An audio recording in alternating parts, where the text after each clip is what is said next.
प्रिय दर्शकों और श्रोताओं, जय सिया राम, जय श्री कृष्णा। कार्तिक मास है कृष्ण पक्ष की एकादशी 11 से रमा एकादशी के नाम से विख्यात है। कार्तिक मास ही परम पवित्र है और उसमें भी एकादशी 11 का व्रत हो तो बड़ा ही महात्म में रखता है। तो रमा एकादशी कार्तिक एकादशी 11 की कथा आप श्रवण कीजिए। धर्मराज युधिष्ठिर जी बोले कि हे भगवान, अब आप मुझे कार्तिक मास की कृष्ण पक्ष की एकादशी की कथा सुनाइए। इस एकादशी का नाम क्या है तथा इसमें कौन सा फल मिलता है, यह सब विस्तार पूर्वक कहिए। श्री कृष्ण भगवान बोले कि हे राजन, कार्तिक मास की कृष्ण पक्ष की एकादशी का नाम रमा है। इसके व्रत से समस्त पाप नष्ट हो जाते हैं। इसकी कथा इस प्रकार है। प्राचीन काल में मुचुकुंद नाम का एक राजा राज्य करता था। उसके इंद्र, वरुण, कुबेर, विभीषण आदि मित्र थे। वह सत्यवादी तथा विष्णु भक्त था। उसका राज्य बिल्कुल निष्कंटक था। उसके एक उत्तम चंद्रभागा नाम की एक लड़की उत्पन्न हुई। उसने उस लड़की का विवाह राजा चंद्रसेन के पुत्र साधन के साथ किया।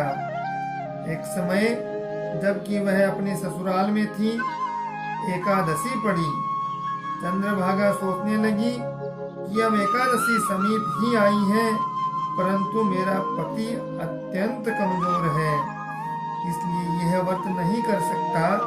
परंतु मेरे पिता की कठिन आज्ञा है कि जब दशमी आई तब राज्य में ढिंढोरा पिटा। तो उसको सुनकर शोभन अपनी पत्नी के पास गया और बोला कि हे प्रिय, तुम मुझे कुछ उपाय बतलाओ, क्योंकि मैं भी व्रत करूंगा तो मैं अवश्य ही मर जाऊंगा।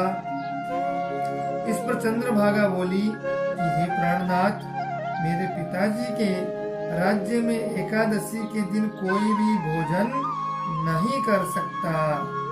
यहाँ तक कि हाथी, घोड़ा, ऊंट, पशु आदि भी तृण, अन्न, जल आदि ग्रहण नहीं करते। फिर यहाँ मनुष्य कैसे भोजन कर सकते हैं?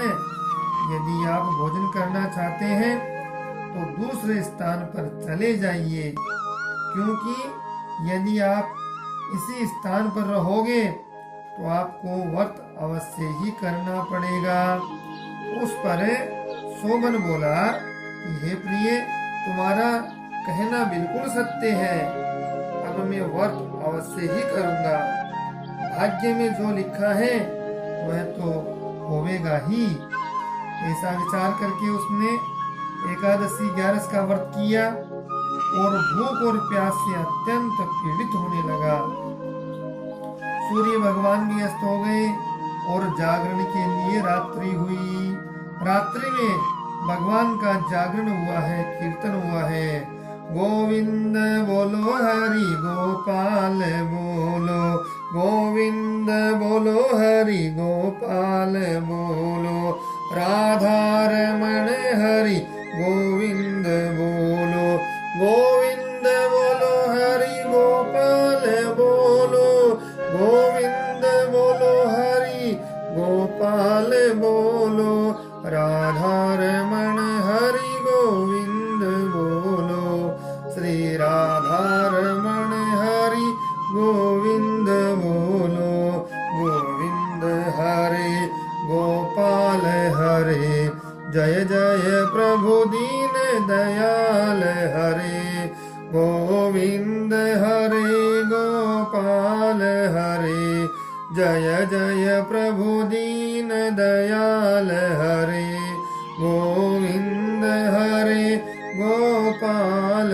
हरे, जय जय प्रभु दीन दयाल हरे, गोविंद हरे गोपाल हरे, जय जय प्रभु दीन दयाल हरे।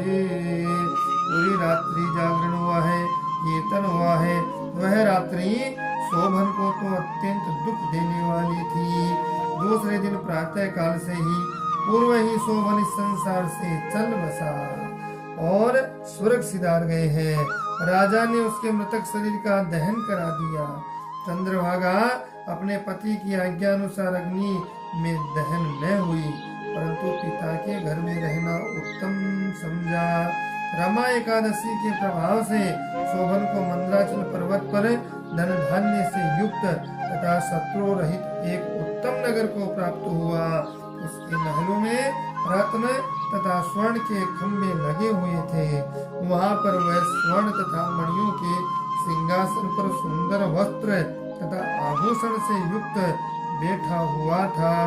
आभूषणों से युक्त गंधर्व तथा अप्सरा इसकी स्तुति कर रहे थे। उस समय राजा शोभन दूसरा इंद्रपति प्रतीत हो रहा था। एक समय मुचकुंद नगर में रहने वाला एक सोम शर्मा नाम का ब्राह्मण तीर्थ क्षेत्र के लिए निकला। उसने घूमते घूमते उसको देखा। वह ब्राह्मण उसको अपने राजा का जमाई जानकर उसके निकट गया है।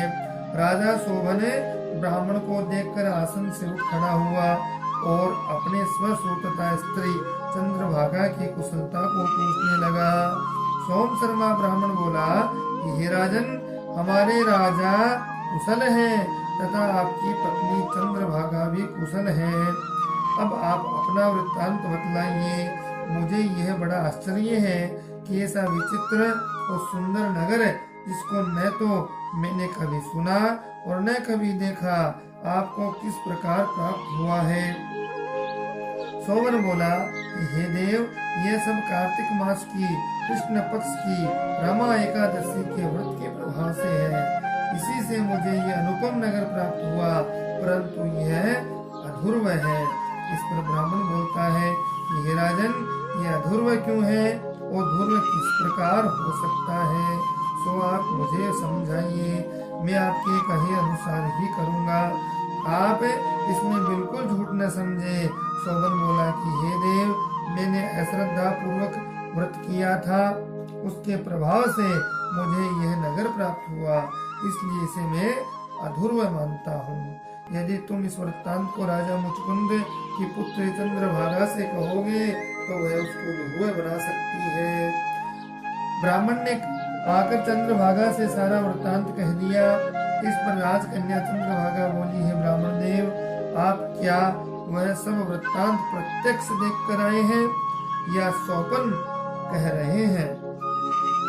इस पर ब्राह्मण बोला, हे पुत्री, मैंने तेरे पति शोभन तथा उसके नगर को प्रत्यक्ष देखा है, परंतु वह नगर में अधूर्व है। कोई ऐसा उपाय कर जिससे वह ध्रुव हो जाए।